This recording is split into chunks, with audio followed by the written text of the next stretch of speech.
Guys, it's Karen and this is the second and possibly third video. I'm not sure if I'm going to put them together, but this is tail and what else did I do? Ears. So I did the video on how to cut a Labradoodle's face, but it just occurred to me after doing that video that I should do a little introduction and give you a few kind of safety and just tips and things that will be useful to you. The first thing is I'm wearing it's a Groom Professional, just kind of slippy type material. I'm not exactly sure what material it is. It's got pockets in it as well. Coat, and I will link to this for you, because if you either wear something protective or wear an old jumper, because you're never going to get all of the hairs out of your clothes, and that's something I learned pretty quickly. When I started practicing, I ended up throwing away loads of clothes. As well as tops, it was bottoms as well, and this kind of covers enough that I can just wear a loose pair of trousers on the bottom. But also socks, I would recommend either doing it in bare feet or wearing a pair of shoes that are not fabric, you know, that are leather or something, which is what I did when I was grooming. I would wear a good pair of leather shoes, because again, you won't get all the hair out of your socks and you'll have to throw your socks away. Second thing to let you know is that I link everything that I use in the video in the description, and so you can go straight to it. I link it for the UK and for the USA. So I don't think people realise that in the last video I had linked the scissors, the thinning scissors. I'd linked some alternative cheaper ones and the ones that I was using. So I'll link those again in this video, but I'll also link the table that I used. That table did come with a frame, I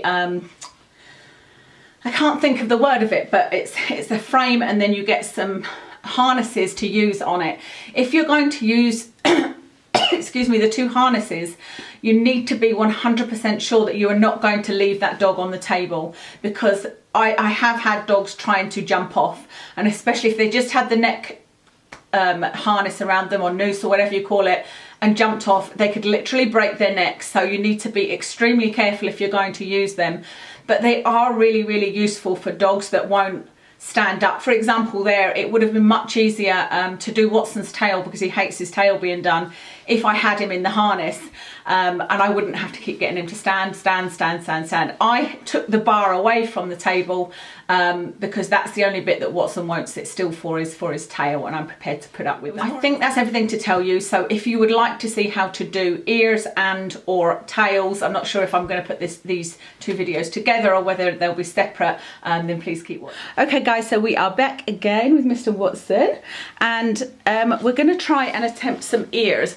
Now, Watson's ears are not looking too bad, but they are actually quite long. His ear ends here, so there's about that much that is hair. So I've got some that I can cut off, but they are actually quite nicely layered as well. Yes, you can have some of this.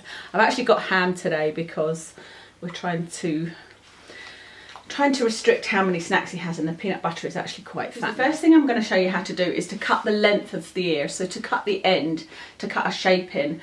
The way I'm doing it, you can see, is just a kind of rounded shape. You can do it into a point. Some people like to do it into a point. I don't like a pointy ear. I just like it kind of sitting square and sort of tapering off. So what we're going to do is hold the ear up like this. This is why he's quite far away, because I need that whole ear to fit in. And we're going to start cutting and go like that in a sort of arc, and then we can sort of neaten it up at the bottom. Now, Watson's ears don't actually need doing, but I am going to cut a bit off the bottom so that you can see, and so that they don't end up growing down here. You could end up with really long ears, because we've not cut them for a long time, have we? And the other thing I wanted to show you is that Watson's ears are actually layered, but I am going to layer them a bit more, because what often happened with Watson is he would come back from the groomers looking like he had earmuffs on. Like, he'd honestly have these big things at the side of his head where they hadn't layered them at all, and so I want to show you how to do that. You can use your thinners that I showed you in the last video, but I don't think they're the most efficient for cutting, but if you want to make sure you don't get any blunt edges, you could use your thinners. I'm going to use some other, I think these are Rosaline as well, Rosaline scissors. They are curved scissors, so you need to be extremely careful with these. So if you don't trust yourself, use the thinners. I've got a brush here and a comb. You can use either, whichever suits you. I like using the brush for this for some reason. Good boy. So I'm just going to brush through his ear. Now, I know you can't see it 100% because like I said, I want to lift the ear up because that's how you cut it. So let's just brush through it. And on the other side. Good boy, good boy, Watson. What a clever boy. Okay, so I'm going to hold the ear up. Good boy. And then, like I said, you're going to try and cut in an arc. So what you want to do is kind of get it in place, and then you want to get your fingers onto the hair. Now make sure that you've not got any of the earlobe. So I can feel the earlobe is there and there's nothing there, so I'm totally safe here. And then I'm just going to start cutting. Like I said, this is a blunt cut. So hopefully you can see that okay. Actually, then you can use that hair as your guide, and so I'm just going to go backwards a bit. Make sure I've got no ear in it. Match that up with the cut I've already made. And then can you see, once I get hold of another bit of hair, I can see the line that I made. So I can follow that line. Just please keep on checking. Like with my thumb there, I'm making sure that I'm not going to cut his ear. I'm going to put it a little bit closer just for a minute so you can see exactly what I'm doing. So see where I've already cut there? Can you see the little line there where I've cut? So you can then start using that as your guide. So hold it, but please, please just keep checking. I'm checking with my thumb there that I'm not going to cut into his earlobe because it's so easy done. And I'm just following that line. And then I'm just going to pick it up again and catch anything that I've not already got. Good boy. What a good boy you're being. And then again, I'm going to make sure I'm not going into his earlobe. What a good boy. What a good boy. Okay. And then let's have a look. So then you're pretty much, I've got the arch now. Do you see? There is now a nice line kind of going there, but we need to snip a bit off here. So we're going to kind of go in a little bit. So I'm going to take it up again, up to where the line is. And then because these are curved, they're going to kind of go round for me a bit anyway. Good boy. Okay, so I've done that top bit and I now need to do this little bit here. So I'm just going to kind of hold it up, and you can either do it by using your hands or you can just do it by viewing it. So let's just make sure I'm in view myself.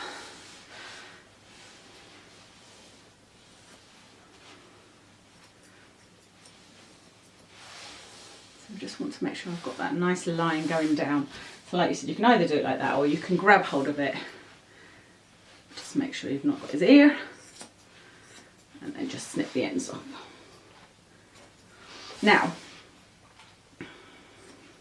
what we now need to look at is, it can look a bit odd when you've first done that because you need to layer it. That's to me when it starts to look a bit frizzy. So you can see now, hopefully, that that one is a bit shorter. Let's see. Let's have a look. Look at me. Yeah, you can see that that one is a little bit shorter. It's not much shorter because I'm not cutting an awful lot off this. Could maybe do a tiny bit more, but I don't want him to have too short ears. Do I? Yeah, I think I'm going to leave it at that. But here it can look a little bit choppy. And so I'm going to show you how to sort that. And also with Watson, where he's got curly hair, this bit here looks a little bit fuzzy. There's a good boy. So this is the important bit. When you get them back from the groomer and you're thinking, these just don't look layered enough for me, then what I did was I took the hair like this and was chopping it across. So I was getting my scissors and chopping it across like that. And that's not how to layer. How to layer is to take little bits, hold it up and snip it vertically like this. And that's all you really need to do. You can actually use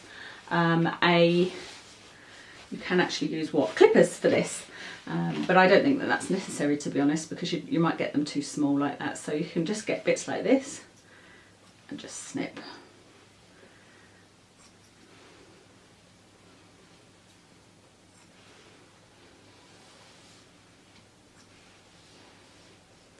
It's just taking out some of the heaviness and, like I said, making it a little bit more of a layered look. What a good boy you are, Watson. You're such a good boy. Everybody commented last time you were so well behaved. Such a good boy. Yes, you are. Such a good boy. That way. Good boy. So see here where it's looking a little bit bushy, I'm going to just brush it down and see where, see there, you can see it needs to be rounded a little bit more. I don't know whether you can see that. So I'm just going to round that off a little bit more. And then when it's down here, I'm going to layer it a little bit.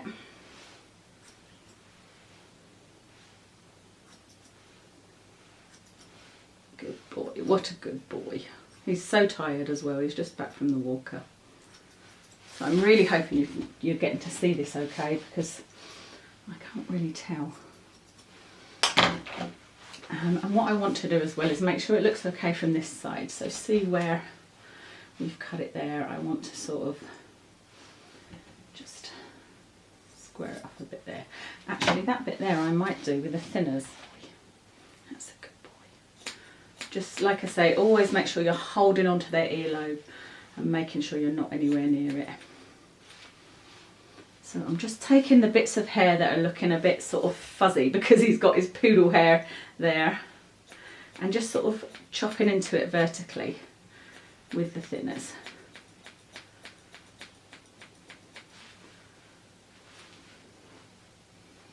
There we go, what a good boy, what a good boy. What a clever boy you are. You're such a clever boy. You sit so nice for Mummy, don't you? Let's have a look. So, it works quite well to sort of fluff it with your hands, and then you can kind of just get the ends that you see. But again, please be very, very careful. It's so easy to hurt them, and that will just ruin any future groomer experience for them. You know, it will take a while to get over that sort of fear, if you like. Let's have a look. Let's see what that looks like. So let's turn him to the side so you can see that's one ear. What a nice little fluffy ear. So see, if I hold it out like this, again I can correct these little bits with either the thinners or the scissors, because they've got hair that grows in so many different ways, Doodles. Shh, shh, shh, shh, shh, shh. That's somebody in our garden area that you saw. You can see.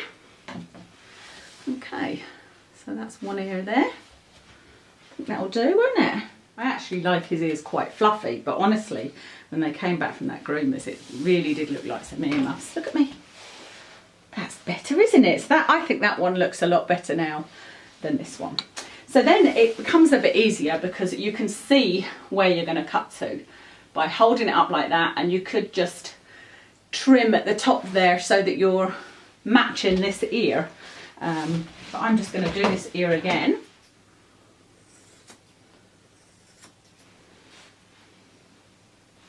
Okay. So that's me, got myself started. Good boy, what a good boy. Then hold up there.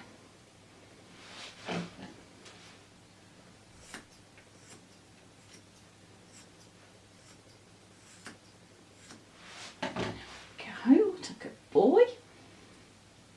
And I'm just continuing this line, but I'm doing it a bit backwards. Constantly checking that I've got his earlobe in my hand. I know I keep on repeating that, but like I said, it's so easy to catch them. There we go. Got a few uneven bits there. A few bits. What a good boy you are. You're falling asleep, aren't you? You're falling asleep. Are you sleepy? Are you sleepy, sleepy? Okay. That's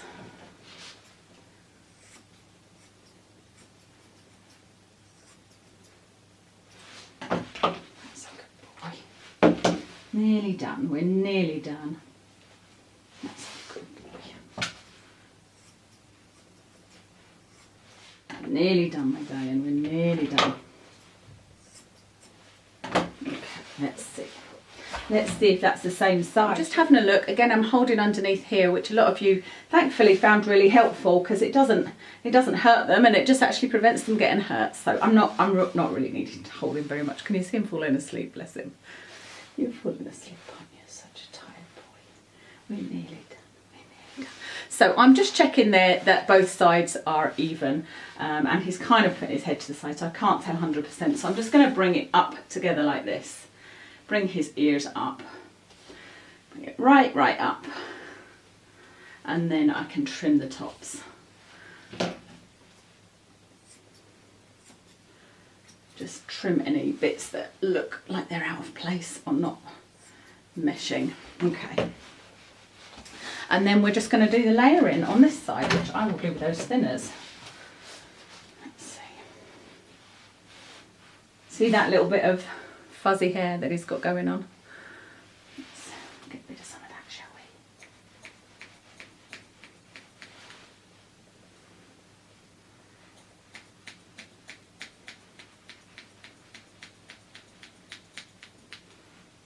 Good boy. So if they really are wriggling and you need to hold them, you can do that fluffing thing that I talked about. So that's his hair down. But then if you fluff it up, you should be able to get the bits out that you want. But again, be very, very careful. Just be very light. And chop into it vertically. Don't ever chop across this way.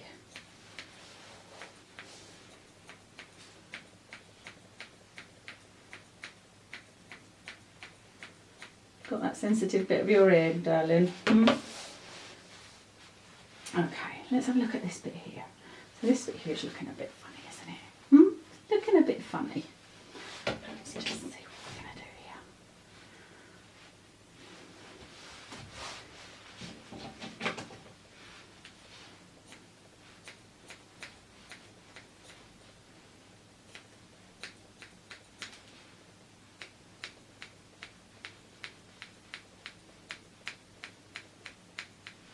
There's a good boy. There's a good boy. Good boy. I think this one needs a little bit at the bottom. Good. Sometimes at the bottom of the hair you'll see, let me see if there's any way of doing it. Sometimes at the bottom of the ear you'll see hair kinking up, and it's because it's so thick that you just need to go in right at the bottom, and again vertically, just for your thinners or scissors, but obviously thinners will be a more natural look. Just clip into it. But again, you need to be very careful that you know you're not near the earlobe. Shut up, everybody's saying we know. Let's have a look, make sure you're even. That looks okay, I think, doesn't it? What a good boy. What a good boy. What have you got all over you? What have you been rolling in? What have you been rolling in? Okay, I think that is everything. We didn't do head much, did we? But I'll do that with the body. I'm going to do tail next, I think. Hopefully that was a good help with the ears. Okay, that's everything. You'll probably see the same intro and end on the ears and tail video if I do them separately, which I think makes sense, so that people who are looking for how to cut ears can find it, and people that are looking for tails can find it.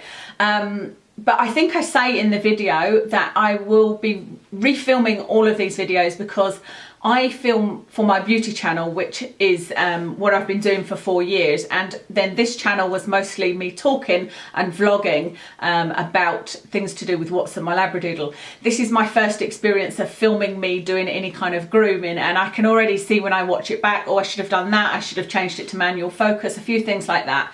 So once Watson has grown out again, which will be in about 4 weeks, 4 to 6 weeks, I will refilm everything again and hopefully give you a much improved view and instruction. There was a lot of things that I forgot about and remembered at the last minute, especially with the tail, and so please bear with me, but I thought that I would get them up anyway, because it gives me experience and it gives you some tips and tricks to start with, and you can come on the journey with me as well. It's not a problem with the grooming, obviously. It's a problem with how to explain it to people and how to get it to be seen in, you know, whilst trying to cut, but also have it in view and also have it in focus. It's all a bit of a juggling act. So, oh, one other thing. A lot of you asked me, how did I get Watson to sit so still? And what do you do if you don't have a sitting still type puppy or a sitting still type dog or a puppy. And obviously when I was grooming, I did a lot of puppies. I would say the majority of dogs I did actually were puppies. And so that was a big issue, was that they were wriggling around a lot. So I had to try and I tried all sorts of tricks, to be honest, because different dogs would have different areas that they were sensitive about. Some dogs didn't like their ears being touched, some their tails, some their feet. I can show you the tricks with the feet when I do the foot video. That's actually quite easy to get to their feet. But with their face, I mentioned the bucket method to anybody that commented over on Facebook. I mentioned the bucket game method, and I will maybe do a video explaining how that works. But that is something that you as an owner would need to do slowly. You would need to train the dog slowly, and eventually they would learn to sit still and have whatever you wanted to do to them done. And I promise you this works. I have tried it with one of the puppies I had, and you can see almost instantly works. It has to be really high value treats that you use, and like I said, it takes time, but I was seeing this puppy regularly and it did start to work. And it's worked with Watson. I used the bucket method to train Watson to have his teeth cleaned with an electric toothbrush, and he wouldn't even be in the room with a toothbrush at the beginning. Now he'll come and lie down for us to clean his teeth. So I will do a video on that, but in the meantime I'll link to other YouTube videos if you want to watch that. But like, for example, near their eyes, it's literally then just about holding them under the chin as firmly as you can and waiting for them to stop thrashing. It's a waiting game. They won't thrash forever. They might thrash for a good 15 minutes, but you need to wait. And once there's a 1 second bit of stillness, have a treat ready. This isn't the bucket method I'm talking about here, holding them firmly, and the minute they stop thrashing about, good boy or girl, and give them a treat. And they will quickly latch on to the fact that, oh, as soon as I stop moving, I get a high value treat. And then you give them a treat, and then as long as you then have got a few seconds, you can do a little bit of cutting. But it is a long process, and it is a difficult process if you've got a puppy or an active dog. So anyway, I hope this is useful. If you've got any questions, then feel free to leave them in the comments below or on the Facebook forums, as a lot of you did last time, and I will speak to you again soon.